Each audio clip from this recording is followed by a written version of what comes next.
Breaking. Barring a last-minute change in circumstances, Golden State Warriors head coach Steve Kerr is not expected to return as head coach of the Warriors next season. The belief in league circles is that no amount of money will convince Kerr to stay on as head coach. When I read that, the first time I said, I don't believe that. My athletic experience tells me there is an amount of money. That's why guys are playing 17 games now. They started at what, 8? Then they went to 12. Then they went to 14. Then they went to 16. And then they went to 17. Now they're talking 18. You want to know why they keep adding more? Because they keep adding up more on their paycheck. So when I hear no amount of money, I'm like, if they offer Steve Kerr $40 million a year to coach, you think he ain't going to say, run the triangle? You know what I mean? Stop it. And that any change of heart will require, among other things, Kerr having renewed faith in his role as the franchise shifts toward the future. Okay, so I understand why he I don't want to sully my brand, sully my name, sully my experience by coaching Steph Curry by himself.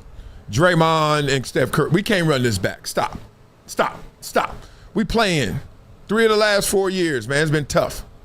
Made the playoffs last year, but come on, y'all. So Kerr won 4 titles in his 12th season with the Dubs. End of an era is a conversation. Exiting. That's not enough now. These guys are older. Simple as that. It's not enough. So I'm looking for the why, because as soon as what happens, the what is out there. Why? Steve Kerr? Don't you milk that? Don't you ride through the highs and lows? I don't know, but Phil Jackson is with a team until he's like, all right, they ain't gonna win. I'm gonna go somewhere and write a book. I'm gonna go somewhere and date somebody famous and write a book. Then I'll be back when y'all think y'all can win. So maybe he got that game plan. I don't know. Let's see it though. This is tough. So Steve Kerr could be out of the Warriors head coaching position because of his political stances, per Mark Spears. Whoa. He speaks out on social justice issues. He speaks out on racism issues. He speaks out on gun violence. And I've heard a little bit that maybe he's being stifled a little bit in that regard. A lot of little bits in that conversation. That means you don't know fully what's going on, Mark Spears, but you also don't want to go there because you're like, it may be for other reasons. But he certainly heard that Steve Kerr and his positions and stances, which have been strong. You watch them win a game or even lose a game. Steve Kerr coming out there talking about something else that ain't a part of the game, about the game of life. And then they're like, and remember, why is this important? Why is this significant? Why this has some actual fuel to it? How did Mark Jackson leave the Golden State Warriors? Remember that? Was it because of X's and O's? Was it because of the record? Was it because he had the Splash Brothers? He named them the Splash Brothers? It's because they were like, our values up here and the way that you are as a coach, which is showing me more of who you are as a player, and a person, I should say, is not who we rock with. So if you know how let's say the political temperatures are around different franchises. In Golden State, AKA Oakland, San Francisco, Bay Area, whatever you want to go, yay. Up there, they don't play them games. As liberal and progressive as they could be is as closed-minded as they can be. Trust me. I've been going to the Bay Area all the way since high school. Many of my friends went to Cal Berkeley. I got recruited to go to Cal Berkeley. I was going to go to Cal Berkeley. Didn't go to Cal Berkeley. Some of my great friends lived in Oakland forever. Go up there. It's the most liberal, closed-minded place I've been. LA is liberal and progressive, but not closed-minded because it's just so big and you could just hide away from people who just don't like you. Don't feel that way in the Bay Area. It feels like it's right here. I don't know, like them clouds are lower in the Bay Area, so are also the attitudes and mindsets at times. It's this way, or you want to go under the Golden Gate Bridge, or you want to go on top and then go under? And we've seen it happen, and we've seen it play out already. Could Steve Kerr be the next one? Could he just be feeling like, look, this is an opportune time to now flex that I'm not my full self here, or I'm not being fully received here, Oh, by the way, we also probably going to be sorry next year. Like, you get Giannis, maybe not. You get LeBron, maybe not, but still. What are we doing? What are we doing here? So it's always convenient for you to dip when things are in this position. It's the wife of the NBA player once he retires and the money dries up. Oh, you know what? We've been having problems for years. I think it's time to get divorced. Oh, it wasn't time to get divorced while I bought you that Bentley? Now I'm asking you, can you get the Bentley back so we can get something more economical that makes sense for the family? Can we downsize this 12-bedroom mansion because the kids already left the house? Can we get a two-bedroom condo penthouse? Not good enough for you, Deborah? No, it's not. So it's a convenient time for all of a sudden the politics is a little squishy up here, a little tight.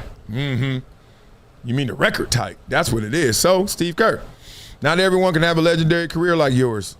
If this is the end, salute. Thank you. Let's give him love. Yeah. 3 titles as a player. Took that shot for Jordan. Getting his head pet like a little baby. 2 titles with the Spurs. 4 titles with the Warriors coach. 4, 6, 7, 8, 9. Golly. That sucker got almost a ring for every finger. Respect to Steve Kerr for doing it like that. So beat it up in the comments what you think. What's really the motivation behind it? I think it's a little bit of column A and column B in this one. He's super, super, super woke. I hope woke is not a negative word. It's just a way to describe somebody who's like, I care about you. I care about your feelings. Reason why that's disingenuous is not by politics. It's by nature. You don't believe me? Oh, Marcellus, what the hell are you saying? Exhibit A, Mike Vrabel. You know he was rocking with Diana Rossini. As a friend, it could be platonic, whatever you want to call it. I don't care. But I know he rocked with her. You don't go to Sedona and spend $2,000 for one day for somebody you ain't cool with. Okay? They rock together. Did you hear that press conference? What did he do during that press conference? Made a bad decision. He called her a decision. He didn't give her 1 ounce of humanity. He was like, shouldn't have done it. Bad decision, distracted, all bad. She a distraction. We are built to survive, then thrive. So when you're going around talking about you care about everybody's feelings and everybody's opportunities and everyone's equality, you're lying. Because they don't even care. Some people don't care. You don't believe me? I just saw a story yesterday. I want to cover it. A father killed 8 of his kids. They all were itty bitties. I don't want to do it yet because I'll cry. I'm probably going to cry right now. God, dog. And then shot the mama, the ex-girlfriend, and the baby mama and her friend or sister. And they lived. I don't know if they still alive. I told you that DNA is in everybody. That God, that devil, that love, that hate. It's a thin line. It's in everybody. Don't mean you're going to execute it. Don't mean you're going to bring it to light. But don't act like you. And 8 itty bitties gone. We're built to survive, then thrive. And if you don't feel like you're surviving, even if you are, you don't feel that way, oh, you go to another place. It's dark. So that's where Steve Kerr is. We'll see what he does.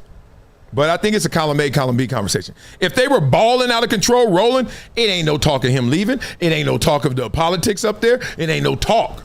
Shut it. We're winning. It's a little different now because they're not. So beat it up in the comments. Let me know what you guys think. Love to all you guys out there. It's Earth Day today? Oh, my itty bitty was right. I just saw a pop-up say Earth Day. So she said, Daddy, tomorrow we have to do something nice for the planet.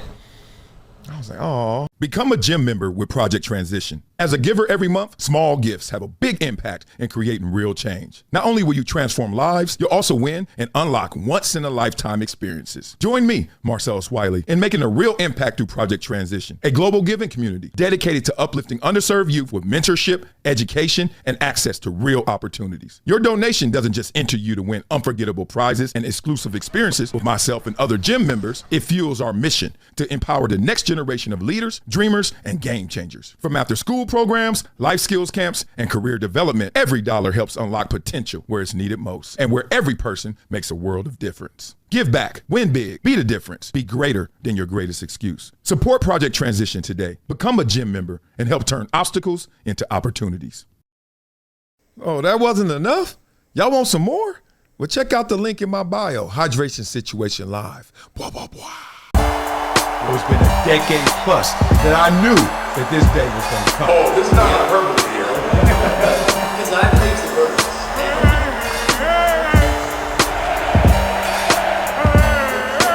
Time to hydrate. Hydration's the situation, so.